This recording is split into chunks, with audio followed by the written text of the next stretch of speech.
everybody, Dacob here. Welcome back to the Fashion Bunker. This is a highly requested video and I'm very excited to make it finally because I love my Chanel bags. Especially the loves of my life, the 255 reissues. Listen, there's a lot of reviews on these bags online and you could check them out on YouTube or where have you. This, however, this video here is going to be a more professional type of review. I'm going to touch base kind of more in-depth details that usually you don't hear about in reviews. So it's more like a professional course or a professional lecture on these bags. Let's get straight to it. So I hope you can follow. Otherwise, you know, bear with me. This is really for the hardcore Chanel geeks out there. Very technical in a way. Okay, so this is how I store them, you know, in these microfiber pouches that they come in, and I keep these then in plastic bags. I'm just going to spare you the details of the plastic bags. I took them out of the plastic bags. The chain is stored in this side, and then this is what we call the medium size, even though the price range is the price of the Jumbo Timeless Classic. So in old Chanel terms, this would be a 226 Ruthenium hardware. Now, I put one of these little gloves in the back. I slide it in there so it always keeps these two leathers detached from each other. Heaven forbid there were some humidity, they wouldn't kind of, you know, attach to each other, and then when you like open it up, it would crack the leather. That's why I always do that. But I mentioned that in other videos as well. So we will be talking about the 226, where do we put it so we see it better? Like that. And same issue with the 225, or the small or the regular size. I would call it the regular 255 reissue size, the one Coco Chanel had. So they say, I still think Chanel's was a little bit smaller, to be honest with you, than what we have here. Again, I put this little thing here in the back. Let's take it out for this video. Okay, so these are our two bags. Now, what we see immediately, well, first of all, we have these protection felt bits, which I also keep on the bags. Let's take those off as well. I also have extra felt here between the two flaps because of this awful zipper here. And I don't want it to dent into the leather there, but let's take these protection felts out. Here I don't have a black one, I have a white one, another one of these little gloves. Let's take that out as well. And then they come with these protection felts. Let's take those out as well. As you can see, each size of bag has a different size of felt, obviously. And also slightly different colors. As you can see, this has a blue base, this has a red base in the black, because there is no such thing as real black. Black either has a blue or a red base to it. So they have been produced in different times. What does this mean? Also, the leathers are produced in different years. The medium is about a year to 2 years, between a year to 2 years older than the regular size or the small. Let's just, for the sake of making it more simple, call this 226 and 225, even though those are not the codes used to name these bags by Chanel anymore. But anyway, 226, 225. 226 was made approximately 2 years prior to 225. And as you can see,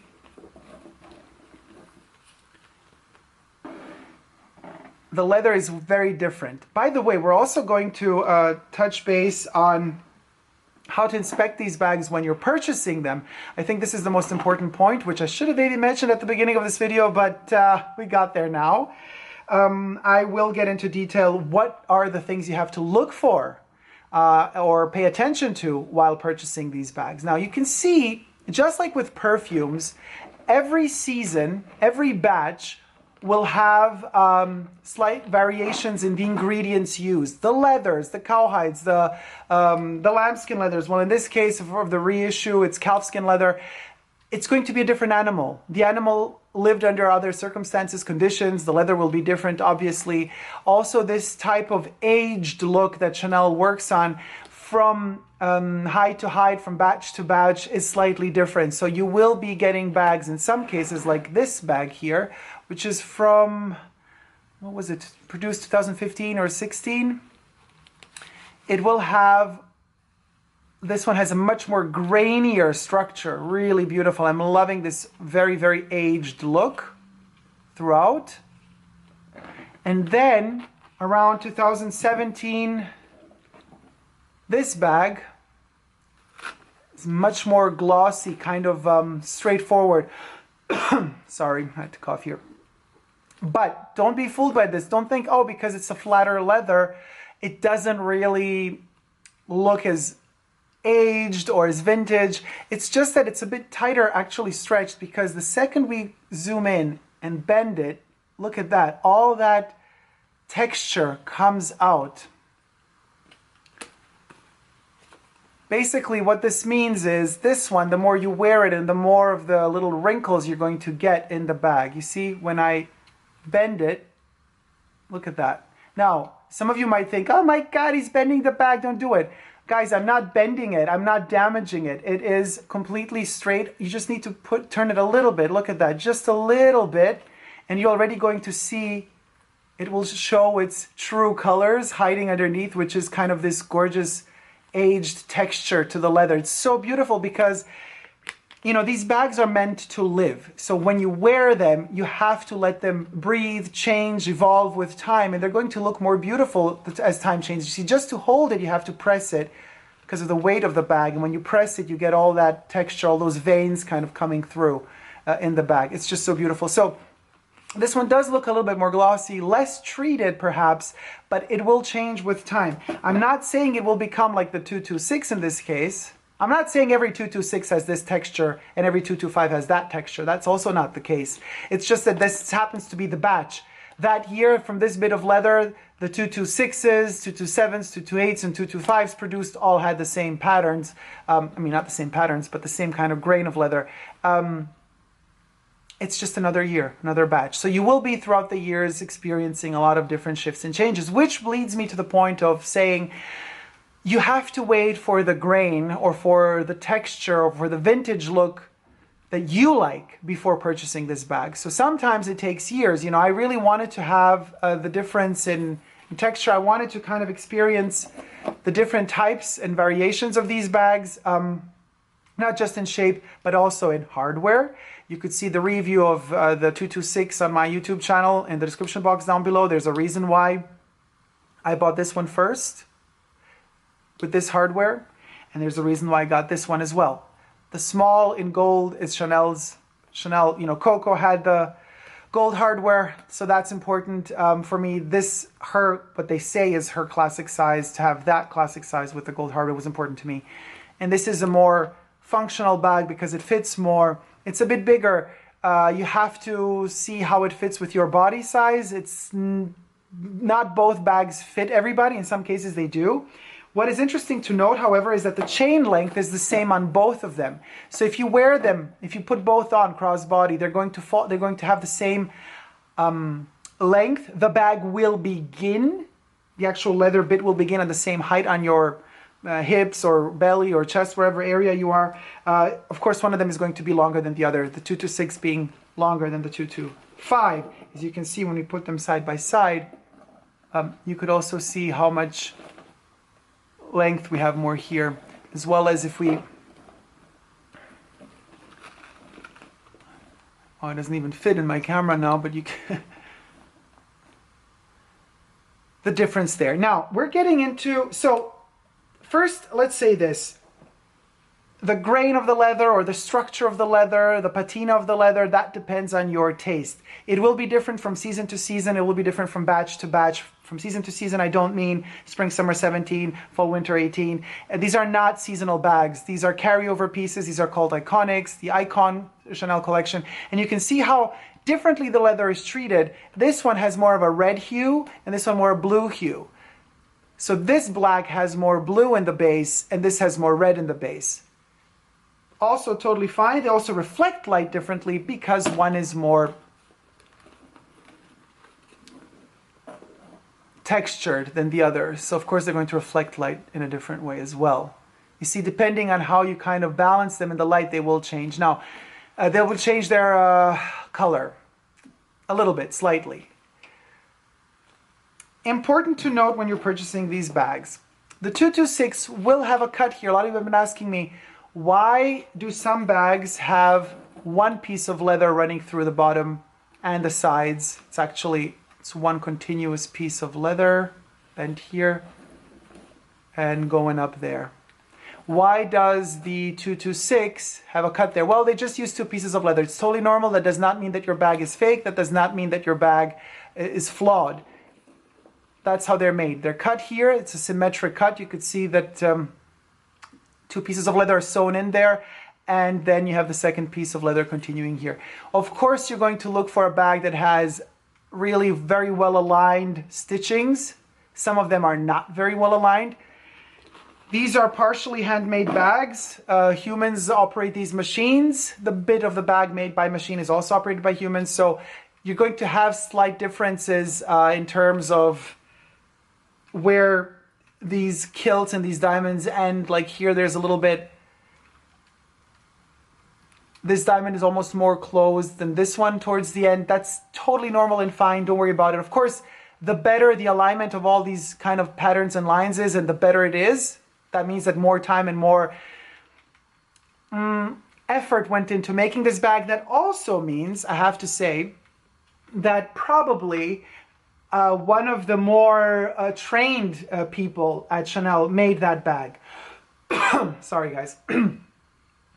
I'm saying this because I've seen online a couple of videos where Chanel has posted in interviews. The brand is showing younger bag makers working in the Chanel ateliers being taught by older, bag makers. So you could kind of, I've had so many 255 bags go through my hands. I can tell you immediately when somebody more professional made it, or where somebody's kind of still not as good at making them. Now we get to, when we purchase them, the secret things we have to look for. Okay, so first and foremost, let's take the desiccant pouch out of the bag. These are the pouches that I leave in all my bags and costume jewelry, because I don't want any humidity in these bags. And then we have our authenticity card. Let me just take that out before anybody sees the number. We're hiding the number because we do not want these numbers to be stolen, and hence have replica bags made using authentic numbers. Look at this. This stitch here, that famous stitch that is kind of really annoying, if you think about it, because it detaches easily. A lot of people complain they bring their bags back to Chanel because the stitch went loose, and then they have to kind of get the stitches done again. This stitch keeps the interior flap attached to the back of the bag. Now, what some people call a back pocket, this huge slit in the back, is not really a pocket. You shouldn't use it. You should not stretch out the bag. By using that back side is what actually ends up stressing these stitchings here and there, and they kind of come loose. The leather there just goes in, but do not use that pocket. It's just it's the way these bags are built, because it's a bag-in-bag concept. I even have the original tissue paper in here. Now, these stitchings, they're very, very particular. Let's see how close we can get to them. I have seen 255 bags where the stitching was not done properly. Okay, so if you really look at this, how to explain it to you guys? Let me put the bag down. The stitch, let's say, goes around my finger a couple of times, like the thread. You put the thread around the finger a couple of times. And then, once that is done, with the needle, you go underneath that bit of twirling that you've done, and then you kind of go around it again. And hence you create, there must be a technical term for this, but I do not know what it is. You basically cover up what you've been kind of threading through. You twirl around it again, and you create this protected bit of thread. Come on, focus for me. Be a good bag, or be a good camera, actually. So you could see here, let's just call it this way. You have horizontal and vertical threading. So if the bag is standing up straight, you will have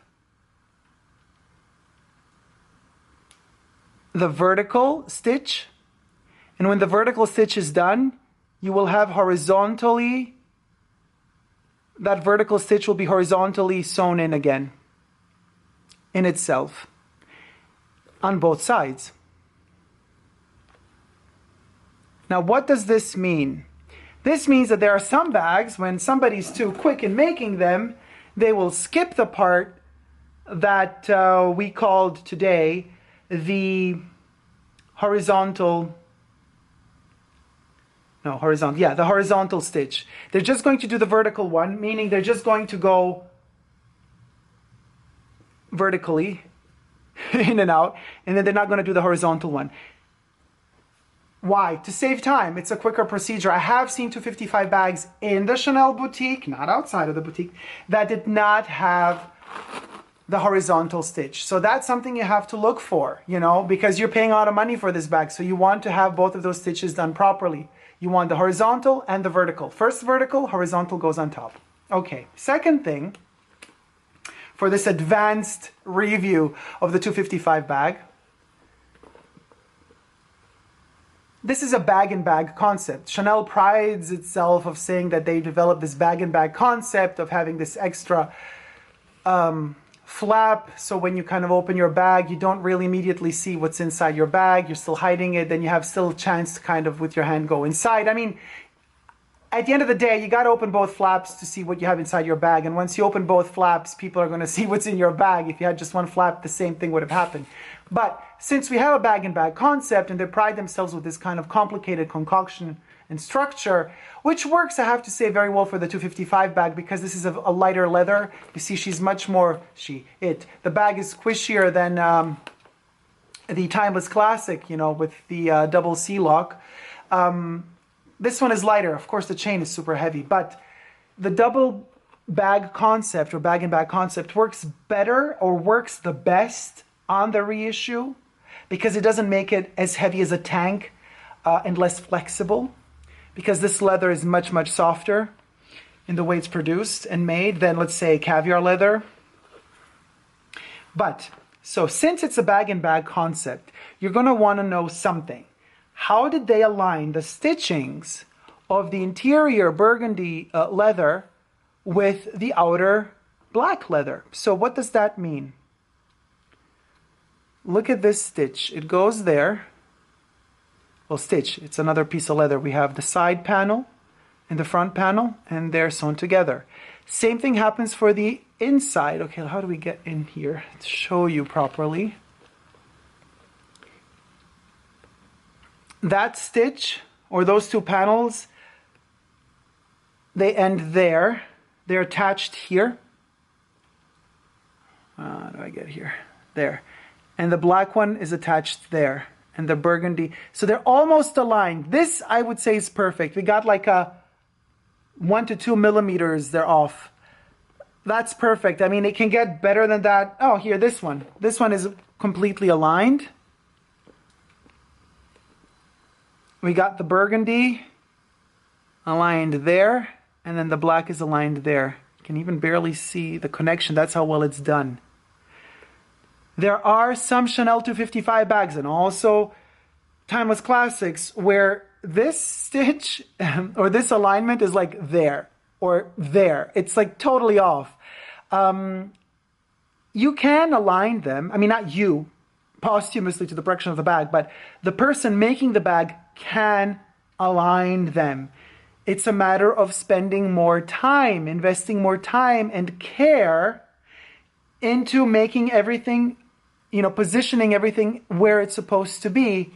That's why we're paying so much money for these bags. That's why the prices are going up from season to season, because we're expecting this sort of perfection. Now, mind you, don't think don't misunderstand me. I'm not saying the whole bag has to be totally perfectly millimeter for millimeter aligned. I mentioned before, even with the diamond quilting, sometimes things are slightly off. That is fine. That actually reveals to you the authenticity of the bag. You do not want everything to be perfectly aligned, because that means that really almost everything was done by machine. You want to have human hand influence on this bag as well, and you need to know that this was made in the ateliers of Chanel. Of course, you're going to have to also smell your bag. The way your bag smells is a huge indicator. Now, we don't have odorama through YouTube. I wish we would, because then you would really understand what I mean. An authentic Chanel bag, the leather of this calfskin reissue, it's just magic. No other Chanel bag will smell the same way. Even, you know, their seasonal pieces, their seasonal leathers are not as special, are not the expensive leathers that they go for, that they select for their iconic bags. This one is going to have a special, particular smell. If you don't know what I'm talking about, go to a Chanel boutique, tell them to show you a 255 reissue, smell it. Learn to remember that smell. Because if you're gonna go and purchase secondhand Chanel bags, you're gonna need to recognize that smell that you smelled inside a Chanel boutique of this bag. Now let's get to the 225, just that we exchange it a little bit. Let's see how this one looks like on the inside. Let me just take out tissue paper. Let me take out the authenticity code and the desiccants. Okay, same issue here. We want to see that we got our stitch here. We want to have the vertical and then the horizontal stitch. And we do. If it would focus. Huh.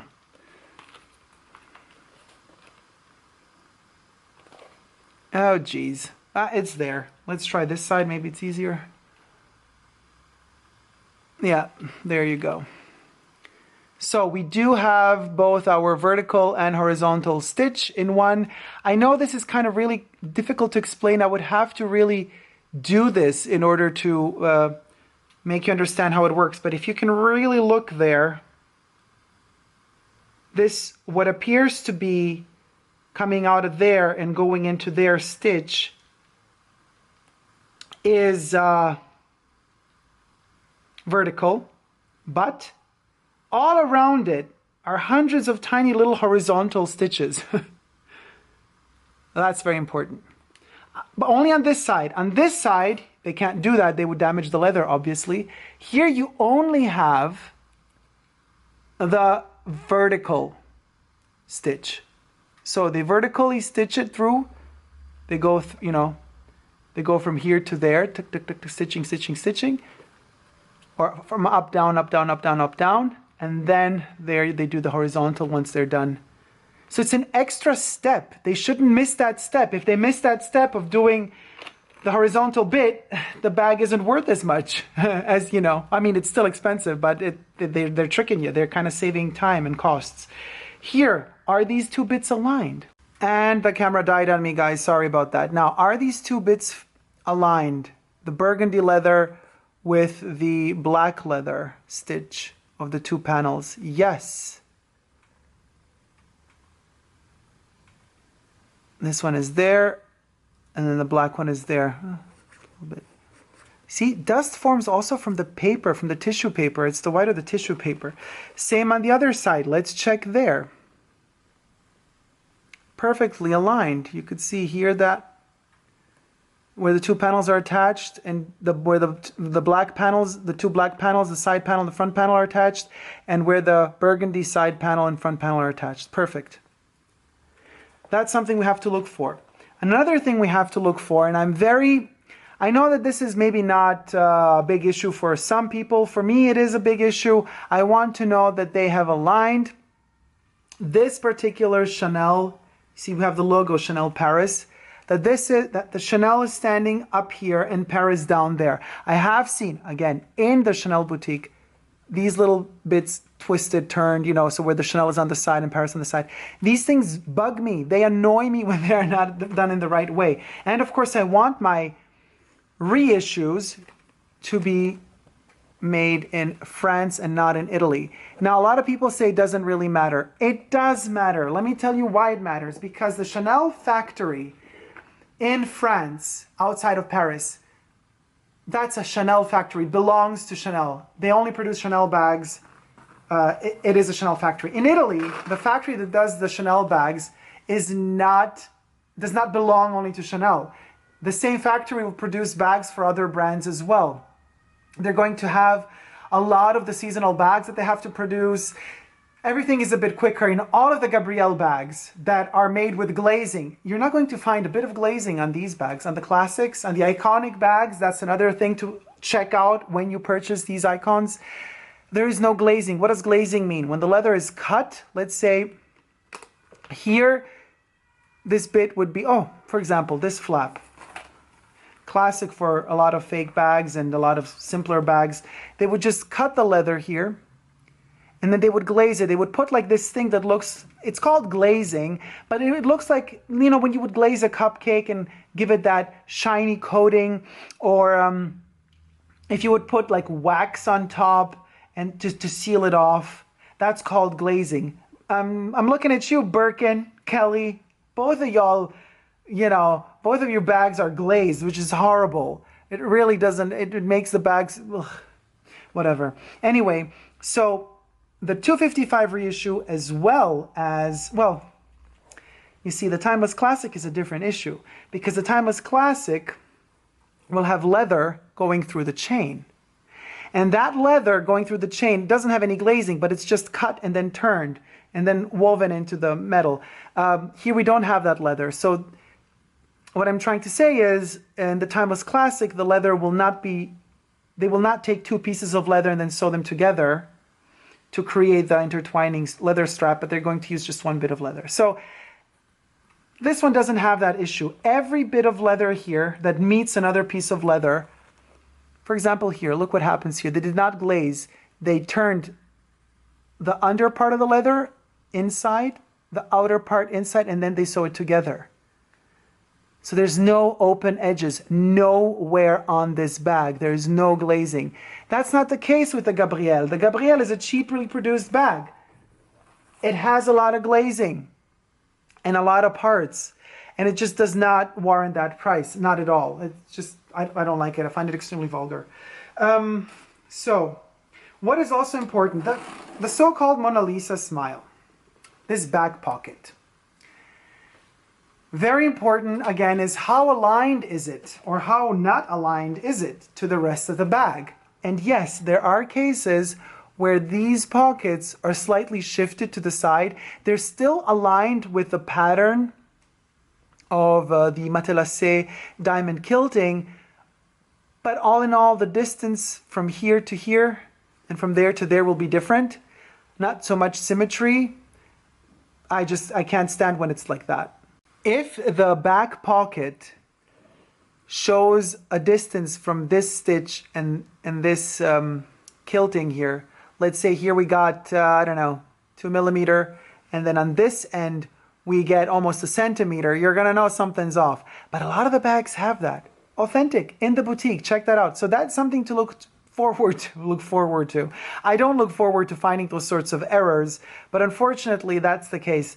Many a time, and you need to be patient because you will be finding a lot of bags that have that. Now also, so you want it to be as aligned, as symmetrical as possible, and you want those iconic Timeless Classic bags or the reissue bags to be made in France.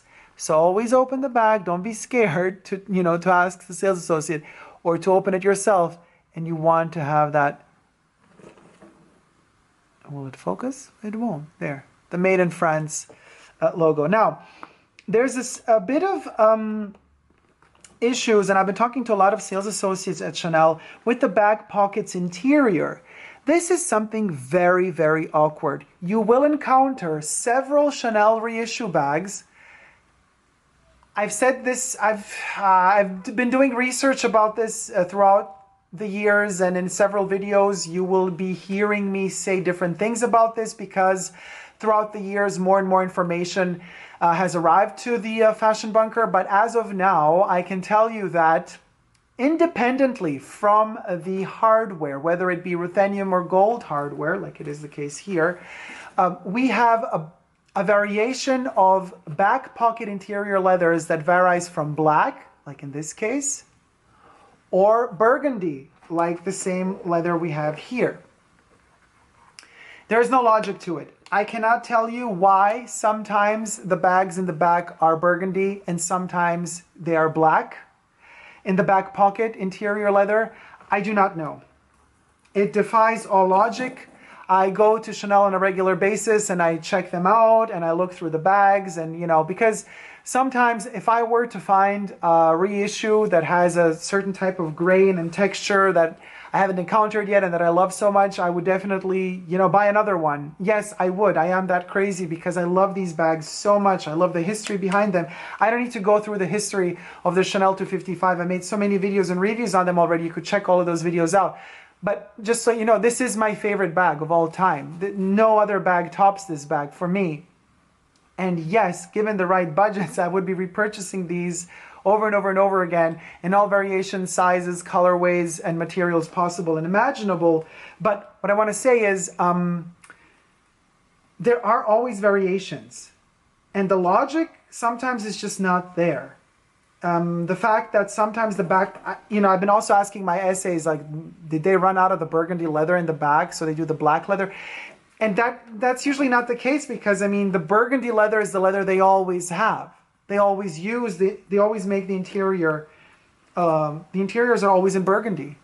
So it's some weird choice. Maybe there's some coding there in terms of understanding maybe certain certain people working in the factory outside of Paris in the Chanel factory. Maybe they're only allowed to use the black interior back pocket and some are allowed to use the burgundy one. I don't even know if it can be classified that way. This is just speculation. I'm not sure if any of this is true, but what is true is that it varies. Just check it out from season to season, from batch to batch. Some of them are going to be black on the inside back pocket and some are going to be burgundy. Just, don't think it's wrong if it's burgundy or if it's black. However, always, if we follow the history of Chanel and what she said about the interior of her bags, she wanted a black bag like this one to be burgundy on the inside because she says, a bag that is burgundy on the inside helps you see immediately what's inside the bag. If the bag were black on the interior, it would be really hard for you to find all your objects that are inside of the bag. Similar thing here, this is a flap pocket and it's burgundy on this side, and of course it's black on this side. But let's see in this one. Also burgundy. Burgundy and then black. Go figure. No logic to that. Now, off to the chain.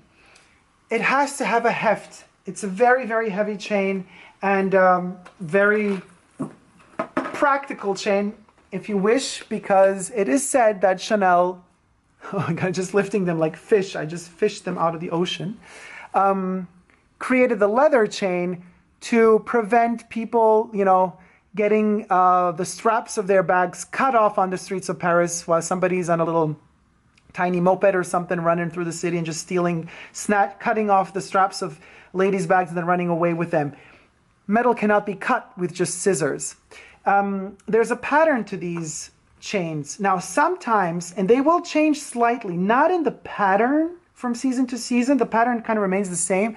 What will change is the detailing, like how intensely pressed the actual ornaments are into the metal. So the year of the ruthenium bag that I bought, the detailing is incredible. It's just so detailed that you could see every petal of little flower that's been kind of pressed into this middle chain here, the middle locks. The gold one is a little bit less detailed. It's as if less pressure was used to create the chain. Now again, I don't know where exactly these chains are produced, like where Chanel sources them from, and if these bags in fact are made by Chanel itself, or you know, if some other manufacturer delivers it to Chanel. I cannot say which one I prefer more. I am happy that I got one chain that is very detailed. This one is less detailed, but because it's so gold, it also reflects light in a different way. So you're going to notice less shadows, because gold is also a color that is very difficult to photograph, because it reflects light from so many different angles, and the risk is that when you photograph it, that it looks almost white, or in some cases black, because at the right angle, gold absorbs light even, and it becomes almost like a black hole on a photo. Very, very interesting. So the metal itself and the texture of the metal reacts differently to the pressure put to it to create the ornaments on the chain. So even there, you're going to have to be patient if you want a bag that has very high detailed ornaments on the chain. As far as this pocket is concerned, it's a mess. I would tell Chanel to just stop producing these cheap plasticky little bits. It is cheap plastic, love letters or no love letters. I have mentioned in other videos that this is not for love letters. I have one wonderful subscriber of mine who explained to us the story of these bags actually bending backwards and then using this as an extra compartment for messenger bags. But the plastic zipper has to go, Chanel. With all due respect to the poetry, it just, whatever. Gold, as well as ruthenium. They have to put the bag, you can see videos, I mean, even on the Chanel website and also on the Chanel YouTube channel, they have videos on how their artisans kind of put these bags with the machine and really punch the 2 holes into, or the 4 holes actually, because if you open the bag, you can see that we are talking about 4 holes. Sometimes they're aligned perfectly well, sometimes they're not very well aligned, not very symmetric. What does this mean? This means that the bag might be a bit wonky, meaning that it's not perfectly symmetric once the flap is closed. If these are not properly aligned, one will pull more than the other. Hence, I mean, I could just bend the bag to show it to you. It's quite simple to see, but it kind of ends up being, you could be more like that. Hard to, wait, let me show it on the small one. These are very well aligned, so it's really hard to, but what can happen is, you know, that it's a little bit more up or down on one side. And these holes do influence that. So try to check that your holes on the bag and these rivets kind of have the same distance from the stitching. So here, let's say there's like 2 millimeter distance. And then you got to check that on this end, it also has the same distance. And it does. So we're good. Here you see that stitch or that matelassé knit or kilt. The line goes right next to the golden ring or rivet. Same thing happens here. This one is very well aligned. So that's good. If it's not the case, and I don't know, you know, here you have a lot of space on this end, but here you don't. Figure out how your bag is moving. Is it aligned properly or not? Does that flap sit straight, or does it sit a little bit, I don't know, too much flipped to the left or to the right, you know? That's very important. Another thing to note, this is normal. Don't worry. You consume the bag as you use the bag. You also use the hardware. You can see with time, you kind of rub here, because this turn lock, every time it turns, it rubs off of the metal there, that kind of patina. So it gets that little glossier touch to the patina on that slot or spot there, because you're using it. It just happens with time. It's a part of the beauty of this bag. Don't worry about that. So as you can see, with the Chanel reissue, there are certain elements of this bag that I would say it's okay if it looks used or if it looks a little bit lived in a certain way. It's actually better that way. So I do prefer the more aged, grainy, not grainy, but veiny, wrinkly look to the leather. If you manage to get this type, that to me is the classic leather version of the 255 reissue. Then there's a more of a kind of a less treated leather that with time will become a bit more wrinkly. Also fine. I love this one too.